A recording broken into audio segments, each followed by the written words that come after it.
what are your thoughts in terms of key steps and things that people can do to really enhance their value proposition if they feel that that's an area that's lacking? Well, the classic way is that people will get key people in a room and have a bit of a brainstorm around and feed off, the experience that the team have had so far. And I think what is often missing for me there is the external insight. So what we really need to do in terms of those key steps is get out and understand, what our customers really want, and not just what do they want, but actually what jobs are they having to do or are they struggling to do, that you could potentially help them with. What value could you create for them? What are your competitors doing? How are they differentiating themselves? What are the trends in the marketplace, whether that's from a regulatory perspective, or what other key drivers are there, technology that are going on in the market, so that we can truly identify a gap and a demand that we have the competency and capability to fulfill. Because I think the simple fact is many consultancies originated as a result of either somebody getting made redundant, somebody leaving a big firm and saying, I can do this better myself. And they went out and they offer their competency to the market, as opposed to your classic entrepreneur who's saying, what's the gap in the market and how do I fill it? And I think the key kind of steps for me around building a really compelling value proposition that isn't, we've got some nice, friendly people and a lovely culture that you can be part of, and we won't walk away from you as the senior people, like that might happen in if you go to a big four,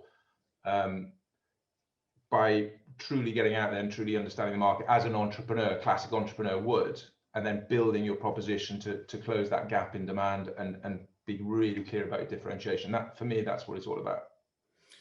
Yeah, and it's interesting hearing you say that with a lot of the programs we've been running recently. I mean, we see that just right the way through organizations where there's a danger that people, and I guess I'm paraphrasing, so let me just check that I'm paraphrasing accurately in terms of that aspect of seeing the world from an inside out perspective, as opposed to really at the heart of it, what everyone should be doing, which is stepping into the shoes of the customer, the target, the profile, and looking outside back in to really then develop something which is compelling and which resonates. Is that an accurate summary in terms of what you're saying? Yeah, absolutely. And I think what that just reminds me of is we tend as consultants to talk to our clients about what we do and how we do it, when in fact they're really interested in the outputs. So in the same way that you want to take an external view of your proposition, and in outside-in approach, if you like, as you've just said, equally, I think it's really important to focus on the outputs. And so to give you an example, I think a lot of consultancies that fall into the change area, will talk about the fact they're experts in helping you with whatever change you've got, whatever challenge you've got, we can help you solve that. And I remember one firm I was working with, I sort of turned to the MD and said, okay, so what is your proposition? What is your value? And he talked about change and strategy and innovation. And it was just, frankly, all a little bit all over the place. And to just give a demonstration of how that can morph through a really effective exercise, is what we ended up with was, if I can get this right, the strapline was, we help insurance companies deliver new products to market inside 60 days.